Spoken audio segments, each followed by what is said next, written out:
सखिया नैहर तो सबके बा, बेटी सबके है, बाकी अब का कहल जाए, सोच के तो रुआई आई जाला। माई बाप ना रहलन तो नैहर ना रहे, माई बाप रहेला तो नैहरो रहेला।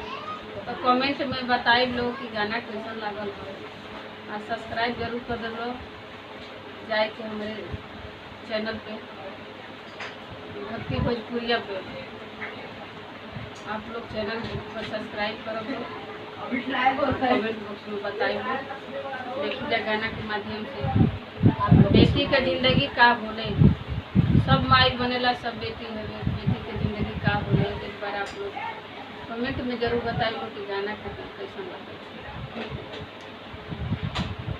हम तो नैहरे के हाल का बताई सकी, आवतारवाई सकीना।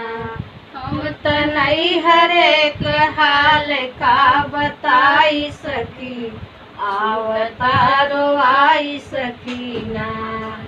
जबले रहले माई बाप तबले रहे कुछ आस, जबले रहले माई बाप तबले रहले कुछ आस, तबले रहले कुछ आस, तबले रहे कुछ आस।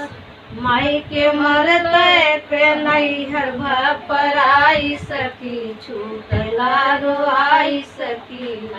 माई के मरले पे नैहर भपराई सकी, छूटेला रोआई सकीना। अपना नैहरे का हाल का बताई सकी, छूटेला रोआई सकीना। अपने नैहरे का हाल का बताई सकी, छूटेला रोआई सकीना। अपना नैहरे का हाल का बताई सकी, छूटेला रोआई सकीना। कैसा लागल आप लोग कमेंट में जरूर बताइए, सपोर्ट करी जा हम लोग के।